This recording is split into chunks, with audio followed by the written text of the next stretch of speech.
Hello, everybody, and welcome back to the Amazing Race Rewind podcast, the podcast where we rewind back in time to watch the earliest seasons of The Amazing Race for the first time. My name is Andrew. And I'm Jill. And we're here to talk about Season 4, Episode 9 of The Amazing Race. Jill, comments? Interesting, honestly. I think, we alluded to in the last episode that teams made some interesting decisions to put them in interesting positions. Mm-hmm. And this episode surprised me. I don't know. What about you? Yeah, I thought it was fine, but the very end was exciting. It was kind of giving Season 2 finale a little bit reminiscence of a close finish. Honestly, yeah. Yeah? No, I was invested. Like, I'd say the episode kept my attention wholly almost the entire time. Mm-hmm. Yeah, I liked it. I thought it was fine. Good ending. A lot going on, but let's get right into it. So we're starting off at Monacon Island, and teams are lounging at the beach, throwing stones into the water, having a great time at this little rest period. Yes, so John and Al and Raken and Chip are the first to depart, literally at the same time, because as we mentioned in the last episode, they were seconds apart. And they are instructed to go to Pouring Hot Springs, which it's, what did it say, like a 78-mile drive? Something like that, yeah. They take the boat back onto kind of the mainland, and then, it's a drive. Yeah, and they'll have to travel along a series of rope bridges, which are, I think it was more than 100 feet off the ground to get their next clue. Pretty high. Yes, so they get going. Millie and Chuck aren't far behind them, and then David and Jeff... It seems like David and Jeff are closer to Millie and Chuck than Kelly and John for some reason. Because as we find out, when the teams finally get to Pouring Hot Springs, it's a muster point. It doesn't open until 6:30. But 6:30. There's a clock and it'll show like 6:23. Kelly and John are in their car driving. But the other all four teams are still at the gates waiting for it to open. So those four teams get in, while Kelly and John are almost getting there. But the other teams have been waiting there for a while. For a little bit. Because, Riken and Chip departed at 2:05 a.m. Kelly and John departed at 3:36 a.m. So I guess it was like a good 3 hours away from this if it didn't open till 6:30 a.m. But just to go back a little bit, John and Al, we get them saying that other teams have told them that they're always seen as like laughing and having fun. And they said that it's like kind of part of their strategy, like psychologically, which I thought was a good and interesting to see. Because like it does make a difference when like you're like really struggling and like going through it and you see another team like laughing and seem like they're not really fazed by anything. Yes, and honestly, I've been very surprised. I shouldn't say surprised. John and Al, to me, are a team that kind of snuck up from behind. Their whole shtick from the beginning was, they're clowns. And I feel like that having that kind of one very general description of being the funny guys makes you underestimate them a little bit, but they've proved, especially in the last 2-3 legs, they are very strong racers. No, they've consistently been at the front. I think they really are front runners to win the whole thing. Consistently at the front, consistently making good decisions, good with navigation. There's no task that they can't handle. They don't complain about the tasks. And also, they just have good camaraderie with each other. Like, we haven't seen a fight from them. Nothing from them. We get Millie and Chuck. Millie is saying that she irritates Chuck with her aggressive nature, which we will see a little bit more this episode as they do break down even more. And David and Jeff talk about how their biggest problem is that they're too impulsive, which we will also see this episode with some of their decision-making here. Indeed, yes. So all the teams crowd around the gates. The gates open. Hounds have been unleashed, except for Millie. Kelly and John, I know we said this last episode. Millie is fast. She's just off like a rocket. And what's funny is you talk about those bridges that everyone has to go over. There's a clip of, because they're basically all running in a line through this Pouring Hot Springs. It's kind of, like you said, paths through the jungle, these wooden rope bridges. Millie just sprints across this bridge. No issue. She's just off, like no problems. And everyone who follows behind her is holding on to the sides. They're going really slow. It's like this rickety thing. Meanwhile, she's gone. She's gone. And yeah, of course she's the first one because she's quick and she gets things done. So yeah, they get the clue and they have to self-drive to a palm oil plantation. And yeah, so they're on their way. And then now we see Kelly and John arrive at this ropes course sort of deal. And John has to stop to pee. And we go to Kelly and she says, "Come on, John, really?" They crack me up here. Because they're, like we said, they're not too far behind the other teams, but enough that they are behind. And Kelly makes a point of saying that they can hear the other teams, they can hear them whooping and cheering and yelling, but they can't actually see them. And they struggle to find this clue that all the other teams seem to find with relative ease. Yeah, they're kind of walking around, don't know exactly where they're going. But all the other teams they make it to their cars and they're kind of all in close quarters. And everybody's windshields fog up, except for Riken and Chip. Yeah, so everyone, they just kind of start driving, but because it's so hot and humid outside, and they get in the car, they're sweaty, they're hot, so it causes the windshields to fog up, and most of them kind of have to pull over to wipe them manually or waiting for the defrost to kick in. But Chip, who's driving, was smart and turned the defrost on the minute they turned the car on. So they fly by. They are good to go. The others are, I mean, it doesn't put the others too far behind, but, you know, if every second counts. It does. And it changes the order a little bit. It does. Meanwhile, Kelly and John are still walking around aimlessly looking for this route marker. They look like a couple characters in the movie Jumanji, just aimlessly walking through the jungle. Yeah. They are lost. They are. I'd say getting lost and driving in the wrong direction is kind of a common theme here, because while Kelly and John find the clue, they decide that, you know what, they got to play the fast forward here. This is what they're going to do. But cut to Riken and Chip, who have gotten lost on the way to the palm oil plantation, but realize that they are inadvertently on the road to the fast forward. So they just decide, you know what, let's not turn around. Let's just do the fast forward, which is a crazy decision to make. It is a crazy decision, but I guess it depends how far away along they are. So, like, okay, if we know we've already gone the wrong way by like, I don't know, an hour or something, and everybody else has passed us, we might as well go for the fast forward because they're on the way there and they know that they'll be the first ones there anyway, so they're guaranteed to get it. So it's not terrible, but it's an interesting decision. You're already in the lead, and you don't know if you'll need that fast forward again in the future. Yeah. It's kind of a waste. I think so, because like the fast forward becomes more and more powerful the less teams that there are. So if they could use it, because they can use it all the way up until the final four, right? Because then after that, because you can't use it on the last leg, obviously. They can't use it in the finale. But okay, out of everyone here, who's used it so far? Kelly and John. Obviously, they haven't used one because they're going for it this leg as well. Riken and Chip, this is them using it as well. Millie and Chuck. They did the windmill one. Oh, yeah, they used it. John and Al. They use it? Maybe they did. I think. I don't remember. I feel like John and Al and David and Jeff haven't used it. Yeah, I can't remember if they did. Yeah. I don't know. But either way, I think especially if you know that a lot of other teams still have it, it's a risky move to make. Yes. So yeah, Kelly and John, they decide to do the fast forward. And once they get to the bridge, they know like we've been lost forever, we're behind. Kelly says, just open the fast forward, don't even bother. And John's reading the clue, and he says, drive yourself to Orang Twang. And Kelly responds with orangutan, eye roll. She's so sassy. Yeah, so the fast forward is they have to go to I think it's the Sepalok Nature Preserve, and walk about 20 minutes into the jungle and each have to hand feed 2 pieces of fruit to an orangutan. And Kelly and John think they've got this in the bag. And Kelly makes, again, a good point. There's no logical reason for any of the other teams to take the fast forward. Yeah. And to that I say, well, you never know. There was a reason, and some people did take it. But yeah, I guess we could just go to the fast forward. I thought this orangutan thing was so cute. I see. Monkeys freak me out, but Riken and Chip, who ultimately, spoiler alert, do end up getting the fast forward, they talk about it so endearingly that it warmed my heart to it a little bit.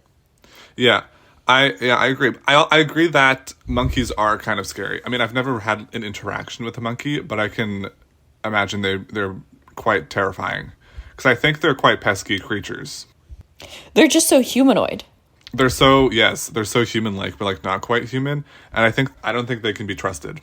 I don't trust monkeys. Exactly. But these orangutans, they Planet were very... of the Apes? Yeah, absolutely not. These orangutans were cute. I like them. Yeah, I forget if it's Riken or Chip who makes the point of, holding the orangutan's hands feels just like a human hand, and they're very endeared to them. I think it's Riken who says, if I could have just like sat there and played with them all day, I would have. Mm-hmm. Yeah. So they do that, and then they're off to the pit stop. Going to the detour, it is chop or haul. So for chop, they have to chop down these... What are they chopping down?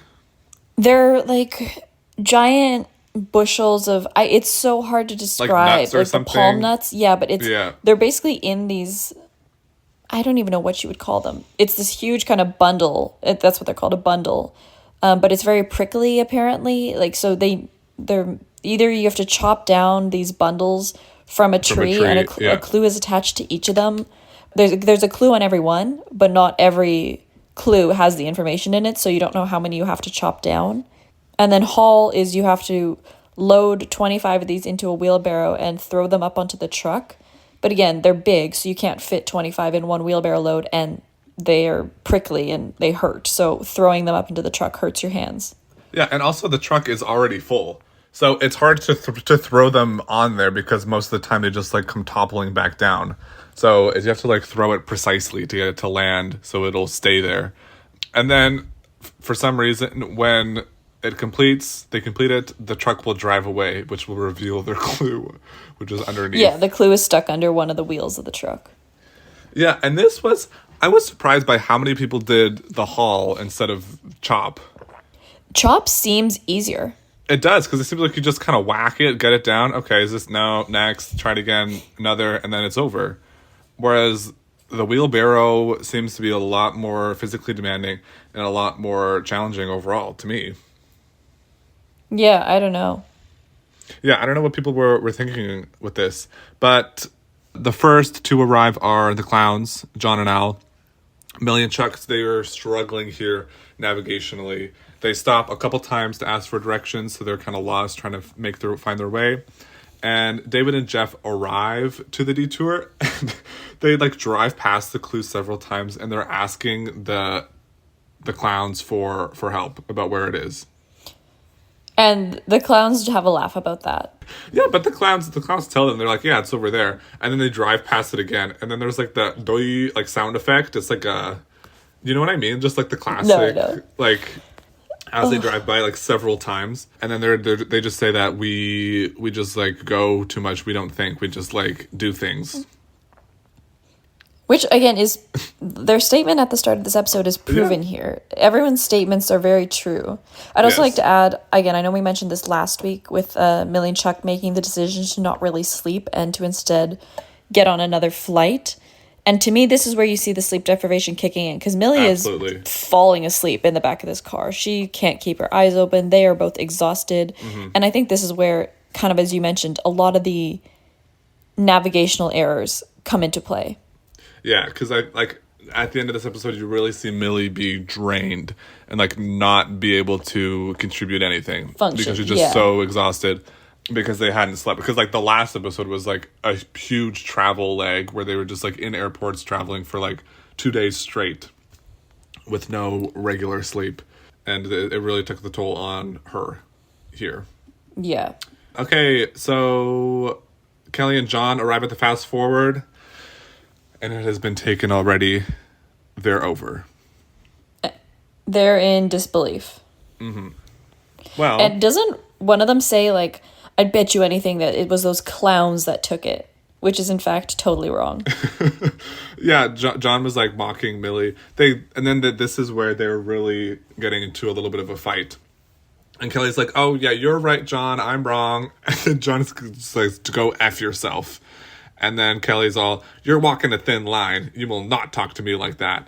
And they go back and forth a little bit. John's like mocking Millie and talking about how like Millie would have, I don't know, come up with a plan with John and Al so that they could like both get a fast, like one could get a fast forward this time, the next one could the other time. And then, which is so funny because it's just neither one of those teams that ended up going for the fast forward. Yeah, it's just like a case of John taking it out on the team that he hates the most for some reason. Like Millie, it's like, oh, of course it had like probably was Millie because we hate her already. I think Kelly has a quote saying, "John, listen, would you please quit being a jerk? Okay, you're being a jerk to me. You're being a jerk to everybody else." And then John says, "We're not at charm school trying to learn to be a gentleman. We're racing." Then Kelly says, which is in fact the episode title. Yes, and Kelly says, "Let's go out of the race like normal people instead of being bitter." So they are at an all-time negativity. Yes. They're down in the dumps. Really, really negative here.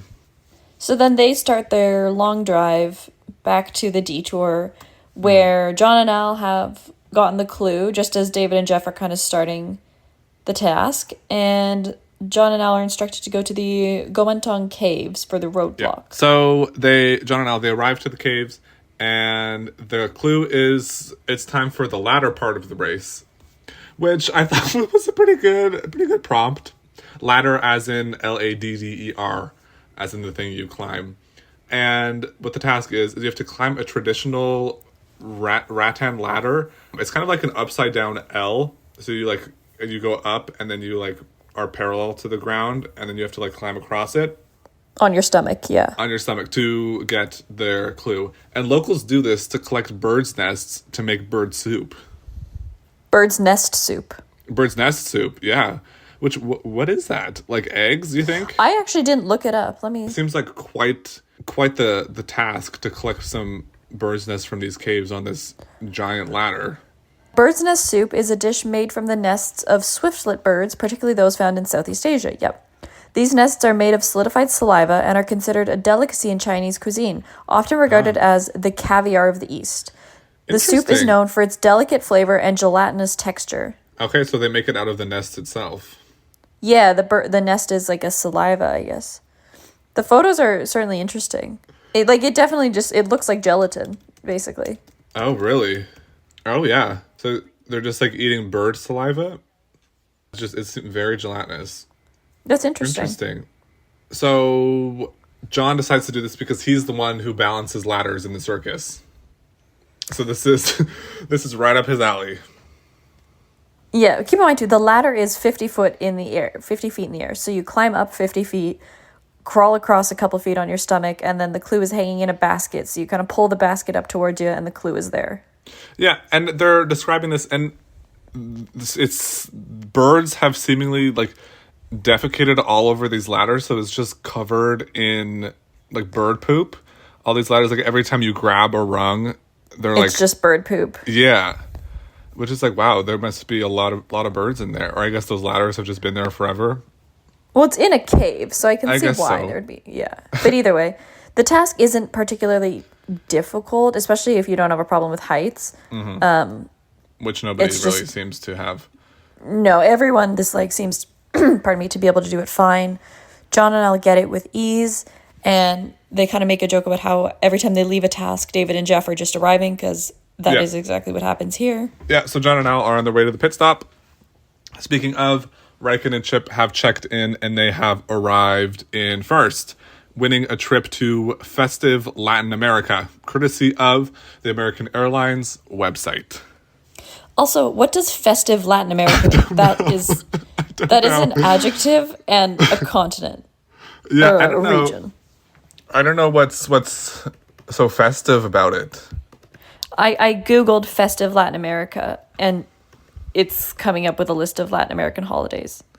Yeah, well, maybe they're going in a time where there's a lot of holidays and festivals or something. Okay, wait.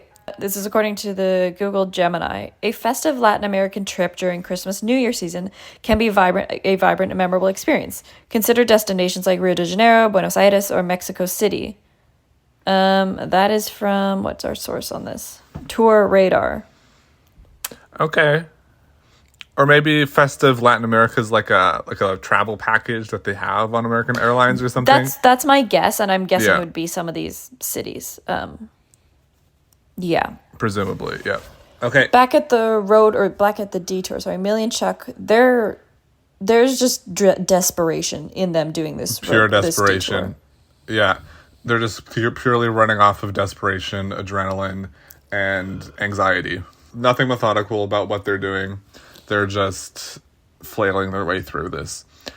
Kelly and John... And it really comes to a head for them because they leave this. They do manage to complete the detour. They do the wheelbarrow one, but coming out of the detour to go to the caves, they go absolutely the wrong way. They take the wrong turn, and they end up driving in the exact opposite direction for about an hour. Meanwhile, Kelly and John are arriving at the detour. They're arguing. And they get confused about which truck they need to throw their nut bunches in. And they're talking about how they're also, like, quite frantic and anxious and how they're like, can't comprehend anything. And Kelly says it feels like they have to read the clue 5 times in order for it to, like, actually sink in of what they need to do. Which I feel like I could relate to that. I feel like that would be me in some senses. That's fair. You're just, like, so frazzled. That the words just aren't sinking in. Yeah. So they're doing this, and then they do decide to switch detours and do the chop one, which they seem to complete very quickly. Yeah, I don't know what the deal was, what people were thinking in that the wheelbarrow one would be faster or better to No, do. I do not know. Yeah, because it seemed like they were also, like, in the same location. It's not like one was farther from the other. No, they're right beside each other. Yeah. Okay, so they complete the detour, and they're on the way to the roadblock, and it kind of seems... Yeah, it seemed as though that Kelly and John are catching up to them. Which I was like, really? Are they really catching up to them? But then they both arrive at the exact same time to the roadblock. And this felt like a face-off, like a true head-to-head. It was intense. Yeah, this was like the best case scenario for this task. Like, this was like the most intense, most fun it could be. John says when he saw Millie and Chuck, because they thought they were long gone, he says his adrenaline meter went up from -4 to +20. And you've got the 2 ladders side by side, and John and Chuck are racing head to head. Yeah, it's great that the ladders are right beside each other. We can see a shot of both of them and seeing, like, where they are on the ladders, who's ahead. They're kind of going back and forth of, like, who's in front, who's behind. And I thought, now we have something. Oh, this is good. It was, delicious. And Millie and Kelly are screaming from the ground. It was great TV. Yeah, absolutely delicious. So Millie, we see them both climbing at the same time. It's intense. Cut to Millie taking a big hit of her inhaler. They're neck and neck, and they hit the ground at pretty much the same time. And so now they're on their way to the pit stop, and Millie is, like, literally just the biggest ball of stress. Is like she's about to burst the blood vessel and have a stroke. I think I feel so seen in her, and the way she handles tasks and the way that she processes emotions. Like, I watch her and it's me going, okay, this is me in the race. I watch her and I just know, okay, this is how I would be operating. Yeah, she is operating at high blood pressure at 24/7 during this race. Yeah, and it's nice to see that kind of, like, okay, good to know where I would be about. Yeah, her lungs are closing. She can't get enough air. Just complete, like, I don't think we've ever seen anybody like this, just, like, so incredibly frantic. No, I know. So Kelly and John are right ahead of Millie and Chuck, and they're, like, literally bumper to bumper, like, on the way to the pit stop. Oh, it's so intense, and this was one of those moments where I turn off the sound and I just need to relax. I can't take it. I just need to relax. Yeah. So Kelly knows where to go because it's in the same general direction as the fast forward. So they had already gone this way before, so they knew where they were going. Meanwhile, Millie is the navigator for her and Chuck, and she's having a meltdown, completely overwhelmed, and she, like, can't read the map. Like, she can't bring herself to read the map. And Chuck is like, well, I can't read the map because I'm driving. But they just follow Kelly and John anyway, because, like, what else are you going to do? Yeah, I mean, you know that Kelly and John aren't going to go in the wrong direction. If it's this sprint to the pit stop, they're not going to. It's not going to be like a season 2 finale where who was it that was trying to throw? Oh my God, Will. Will and Tara trying to throw Yeah. off Chris and Alex. That whole That whole so thing. ridiculous. When they did like the fake out where like Will like got out of the car and like pretended to run, but it was like Oh, so it was obvious. so dumb. It was so like such a bad move on their part. That was so good. That was so good. So there's a little moment where Chuck has like difficulty switching gears, so Kelly and John kind of get ahead a little bit, but they're able to catch back up, so that doesn't really matter. We see David and Jeff in third, whatever, we don't care. Millie losing her mind. And the teams, they're both just like gearing up for a foot race. They know what's going to be a foot race. Yeah, Chuck is telling Millie, don't worry about beating him, just beat her, like, just beat Kelly. Meanwhile, at the exact same time, Kelly and John are having the conversation about, like, John knows he could beat Chuck, but Kelly's like, I Right. can't beat Millie. Like, she's too fast. It's Yeah. everywhere. It's intense. I'm having to relax. Kelly says, quote, my long gangly legs are no match for Millie's little stubs. She's like a jackrabbit. Indeed. And I was unhappy with this ending. I will just say, I was very unhappy with the outcome. Really? Okay. So, yeah, but to me, this is like Amazing Race at its peak. It's like a race at the pit stop. Who's going to get eliminated? Intensity. You don't know who it's going to be. And we go to the pit stop. And it actually turns out to not really be much of a foot race at all. No, Kelly and John come running in and live to see another day. And I thought, you know what? I think had it been them against any of the other teams that were there, I would have said, okay, fair enough. However, because it was them against Millie and Chuck, who unfortunately are eliminated, I say it's unfair because specifically Millie, and we talked about this literally 20 minutes ago, is such a strong, dedicated racer who puts everything, she pushes everything to the side. She zeroes in on the task. To me, that is just, she is probably one of the strongest racers ever to have gone on this show. Yes, but at the same time, if Millie and Chuck were to survive, I don't know if they would be able to last because I think they really ran out of gas here, and I don't think they would have been able to go on. So, and I was actually happy to see Kelly and John prevail because I think that they're more entertaining than Millie and Chuck. I like Kelly's attitude and her sass. I think she's entertaining. So I was happy to see them survive another day when they seemed to be long gone. Yeah. No, I mean, entertainment they will provide. I can't argue with that. Yeah. So, yeah, Millie and Chuck are in last. It was exhaustion getting the best of them. And I don't know, if I were to point to a specific, like, mistake that they made, I guess it would probably be them. We talked about this last episode of Millie staying up while Kelly and John were sleeping to try and get better flights. Because I think that might have been, from what we've seen, what caused them to be so dysfunctional and exhausted. And that's it. Millie had said, like, they didn't really sleep that night because of that. And then the night after at that pit stop, she said they just had, basically didn't sleep at all. They had so much trouble sleeping. So it's one of those questions of, short-term advantage, but is there a long-term harm to it? Because really, Yeah. that advantage didn't do them a whole lot. But I also think, too, that's at the fault of there have been far too many equalizing points.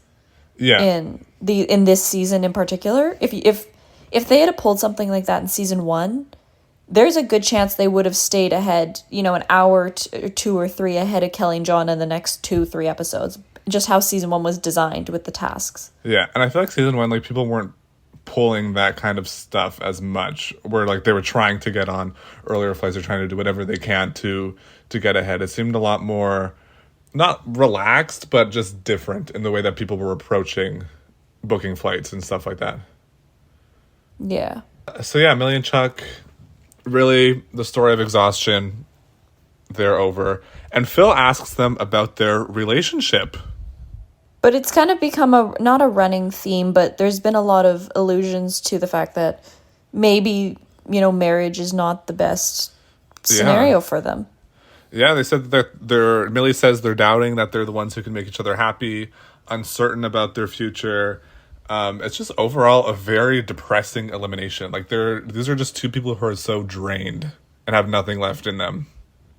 No, and they're only like the thing is too now they only go home to the knowledge and the fact like and there's an interview that's played once or twice like with Millie, kind of making the point, and she's very tearful saying this, and she's like, maybe I'm not the one to make him happy, and she's like, and if that's the case, and she kind of just starts crying and holds his hand, but regardless of whether you're the right person for this other individual or not, being together 12 years, being in someone's life for 12 years, that's intense. Yeah.